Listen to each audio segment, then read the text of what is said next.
Não ande ansioso. A ansiedade é resultado de uma crença errada a respeito da graça e bondade de Deus. Anos atrás, George Barna fez uma pesquisa sobre quais pecados os americanos percebiam mais frequentemente em sua vida. Você sabe qual foi a resposta? Poderíamos supor facilmente que seria a pornografia, a glutonaria ou a ganância. Mas, surpreendentemente, a resposta foi ansiedade. Talvez porque esse seja um pecado que as pessoas percebem mais rapidamente, o dano que ele produz. Todos nós temos um certo nível de estresse e ansiedade em nossa vida. No entanto, quando isso ultrapassa a linha de preocupação, torna-se pecado.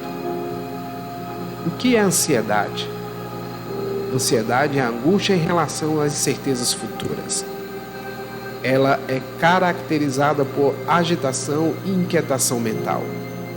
Tem a ver principalmente com o que pode acontecer no futuro, seja próximo ou distante, seja real ou imaginário. O que causa ansiedade? Ela é causada por ameaças reais ou imaginárias ao nosso bem-estar, diante das quais nos sentimos vulneráveis e desprotegidos. Há uma variedade muito grande de ameaças, entre elas rejeição social, violência física ou doença, pobreza e morte. A ansiedade tem 3 elementos principais. O primeiro dele é insegurança, percepção de que algo ruim vai acontecer. O segundo, desamparo, não há nada que eu possa fazer. E o terceiro, o isolamento, não há ninguém para me ajudar. Quando esses 3 fatores se alinham, ansiedade acontece. Mas qual é a verdade sobre a insegurança, o desamparo e o isolamento em relação aos cristãos? Embora um cristão possa se sentir inseguro, a realidade é que ele está muito seguro. A promessa do Senhor é que podemos nos achegar ao trono da graça. Em tempos de necessidade, tudo o que precisamos entender é a graça de Deus. Hebreus 4,16 diz assim: acheguemo-nos, portanto, confiadamente junto ao trono da graça, a fim de recebermos misericórdia e acharmos graça para socorro em ocasião oportuna. A ansiedade é resultado de uma crença errada a respeito da graça e da bondade de Deus. Se presumimos que somente seremos ajudados com base em nosso merecimento, o resultado é insegurança, desamparo e isolamento. Então, viva no descanso. A vontade de Deus é que vivamos em completo descanso. Quando falo de descanso, evidentemente, não estou falando de deixar de trabalhar ou viver passivamente. Antes, estou me referindo a algo que procede da alma. Muitos filhos de Deus ainda vivem cheios de ansiedade, angústia e preocupações. E isso os tira do descanso, o que é mal aos olhos do Senhor. Ele deseja que vivamos na paz e no descanso. Hebreus 4, 9 e 11 diz: portanto, resta um repouso para o povo de Deus, porque aquele que entrou no descanso de Deus, também ele mesmo descansou de suas obras, como Deus das suas. Esforcemo-nos, pois, por entrar naquele descanso, a fim que ninguém caia, segundo o mesmo exemplo de desobediência. A ordem do Senhor é que nos esforcemos para entrar no descanso. Esse texto de Hebreus é o único lugar no Novo Testamento onde se diz que devemos nos esforçar. Mas veja que é esforço para entrar no descanso. O descanso é a posição de vitória. O diabo sempre se coloca diante de você para perguntar: o que você vai fazer a respeito dessa ou daquela situação? Sua resposta precisa ser esta: vou sentar e descansar. Ao fazer isso, você está dizendo que não há mais nada a ser feito, porque a obra já foi consumada por Cristo. Parece que a obra não está terminada. Você sente que não está terminada. Incontáveis vozes dizem que não está terminada, mas você se senta e apenas declara: está consumado. Quando você faz isso, alguma coisa acontece com o seu problema.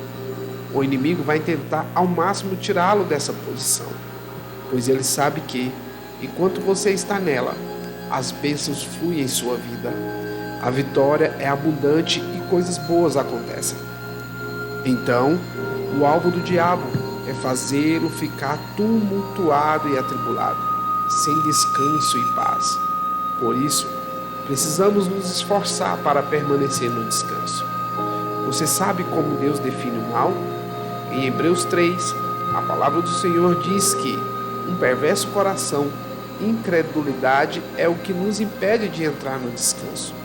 Hebreus 3,12 diz: tende cuidado, irmãos, jamais aconteça haver em qualquer de vós perverso coração de incredulidade que vos afaste do Deus vivo. A palavra perverso aqui é poneros no grego, e seu significado primário é cheio de labores, aborrecimentos, fadigas, pressionado e atormentado pelos labores. O sentido secundário de poneros é o mal moral, a iniquidade. Mas veja que o sentimento primário da palavra é justamente perder o descanso. Quando Deus diz que não devemos ter um coração perverso, está dizendo que precisamos rejeitar um coração que não tem descanso, cheio de estresse, preocupação, ansiedade e medo.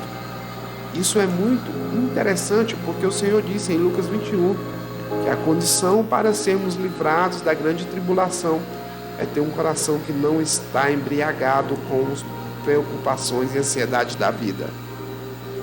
Lucas 21:34 diz: acautelai-vos por vós mesmos, para que nunca vos suceda que o vosso coração fique sobrecarregado com as consequências da orgia, da embriaguez e das preocupações deste mundo, e para que aquele dia não venha sobre vós repentinamente como um laço.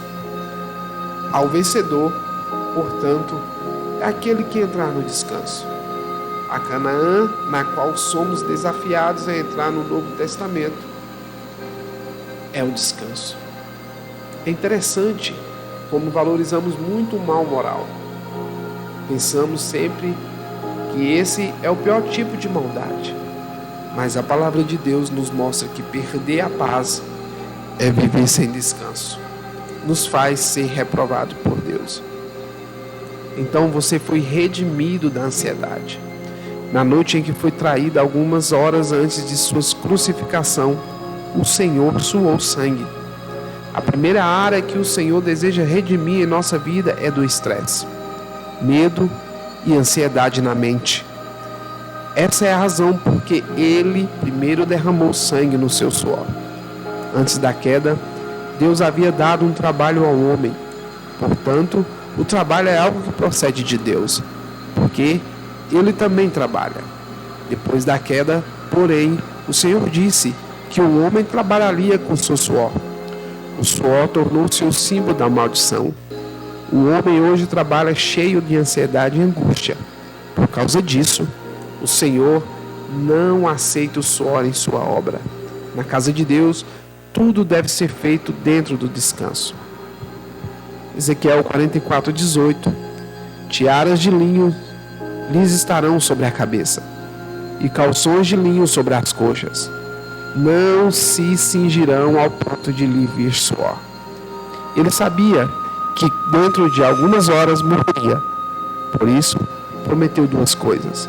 A primeira foi outro Consolador, que nos ensinaria todas as coisas, mas somente as verdades doutrinárias na palavra, mas como ser bons pais, bons cônjuges, como prosperar, como lidar com problemas e tudo o mais de que precisamos.